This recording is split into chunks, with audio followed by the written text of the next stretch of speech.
खुलुमबाय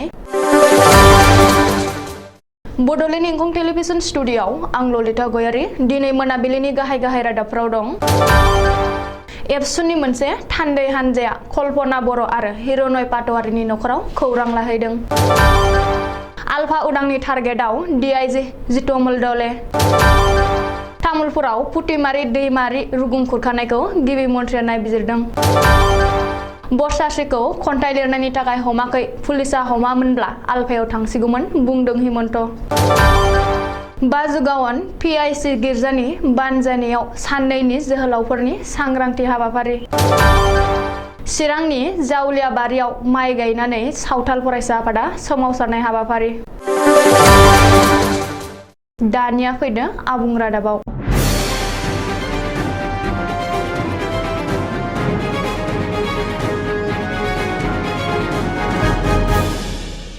आसाम गौरव कल्पना बर' आरो समाज सिबियारि हिर'नय पाटवारीनि न'आव मिरु एबसुनि टीम। एबसुनि आफादगिरि दिपेन बर'नि दैदेननायाव मिरु एबसुनि मोनसे टीमा दिनै आसाम गौरव कल्पना बर' आरो हिर'नय पाटवारीनि नखराव थांनानै खौरां लाहैदों आरो नखरनि सोद्रोमाफोरजों दुखुआव बाहागो लाहैदों। मख'नो गोनांदि बर'नि सासे फुंखा सुबुं सांग्रां अंगनाबादि मावथि 2021 मायथाइनि आसाम गौरव बान्था मोनगिरि अदालगुरि जिल्लानि रौता दखरानि बेन्दोङाव थानाय बालिसिहा गामिनि कल्पना बर'आ गोब्राब केन्सार बेरामजों नाख्रेबजानानै थांनाय 10 जुन खालि 45 बोसोर बैसोआव रुंसारि जायो। गुबुन फारसे दुलाराय बर' फरायसा आफादनि आलादा रायजो बड'लेण्ड सोमावसारनायनि बायदिसिना माखासे गणतान्त्रिक हाबाफारिफोराव गोसो गुदुङै बाहागो लानानै बर'फोरनि मोनथायनि थाखाय बाथ्रा बुंग्रा अदालगुरि जिल्लानि हरिसिंगा दखरानि पटि गामिनि समाज सिबियारि हिर'नय पाटवारीयाबो थांनाय 4 जुलाइ खालि अबथिरायै रुंसारि जादोंमोन। आसाम गौरव कल्पना बर' आरो एबसुनि बड'लेण्ड सोमावसारनायाव बारसोमनाय हिर'नय पाटवारीमोनहा जिउ गोमानायाव एबसुनिफ्राय गोथौ दुखु मोननाय फोरमायदों आरो दिनै बिसोरो सानैनिबो न'आव एबसुनि मोनसे टीमा नुजाथिहैना खौरां लाहैदों। मख'नो गोनांदि कल्पना बर' आरो हिर'नय पाटवारीनि नखराव दावबायनानै एबसुनि आफादगिरि दिपेन बर'आ बर' हारिखौ जौगासार होनायनि थाखाय जायफोर गेदेरमामोनहा बिहोमा होलांबाय बिथांमोनखौ एबसुआ अरायबो मान होगोन आरो सिबिगोन होननानै बुंथिदों। आलफा उदाङा आपार आसामाव गोजौ थाखोनि पुलिस अपारेशनखौ टार्गेट खालामदों। आलफा उदांनि टार्गेटआव DIG जितमल दले।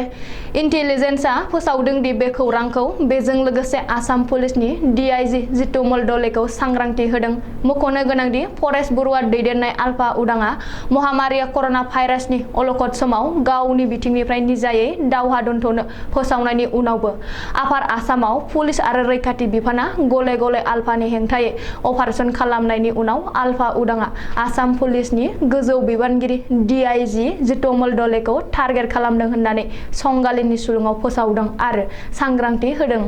रिपर्ट बादिब्ला जितमल दलेया नलबारिनि SP महरै बिबान रुजुननाय समनिफ्रायनो गुबुन गुबुन उदखारि आफादफोरजों टार्गेट खालामजाबोदों। बे खेबाव आलफा उदाङा DIG जितमल दलेखौ टार्गेट खालामदों होननानै इन्टेलिजेन्सआ फोसावनायनि उनाव फिन साननो गोनां जादों। गिबि मन्थ्रि डक्टर हिमन्त बिश्व शर्माया दिनै तामुलपुर जिल्लायाव दावबायना दैबानाजों खहा जानाय ओनसोलफोरखौ नायबिजिरदों। तामुलपुर जिल्लानि बागरिबारियाव पुटिमारि दैमानि रुगुं खुरखानाय आरो ओनसोलाव गोब्राब खहा खालामनायखौ दिनै गिबि मन्थ्रि डक्टर हिमन्त बिश्व शर्माया नायबिजिरफैदों। बेजों लोगोसे ओनसोलनि थागिरि रायजो राजाफोरखौ लोगो हमना आथिखाल थासारिनि बागै सावरायदों आरो मिथिनानै लादों। बे बाथ्राखौ गिबि मन्थ्रिया गावनि टुइटार टुइट खालामनानै फोसावदों। गिबि मन्थ्रिया दिनै तामुलपुराव दैबानाजों खहा जानाय थासारि नायबिजिरफैनायाव बिटिआरनि गाहाय प्रमद बर', रङियानि MLA आरो रायजोआरि BJPनि आफादगिरि भबेश कलिता, तामुलपुरनि MLA जलेन दैमारि, कमलपुरनि MLA दिगन्त कलिताजों लोगोसे आसाम सोरखारनि गोजौ थाखोनि मावख'गिरिफ्रा बाहागो लायो। मख'नो गोनांदि गिबि मन्थ्रि डक्टर शर्माया दिनै गावनि स्कुटि सालायनानै तामुलपुरनि बागरिबारियाव पुटिमारि दैमानि रुगुं खुरखानाय ओनसोलखौ नायबिजिरदों। बेजों लोगोसे गिबि मन्थ्रि डक्टर हिमन्त बिश्व शर्माया प्रमद बर', भबेश कलिता कलिता आरो दिगन्त कलिताखौ लोगोआव लाना SDRF बिफाननि नावाव गाखोनानै पुटिमारि दैमानि लोमसावनाय ओनसोलखौ नायदिंदों।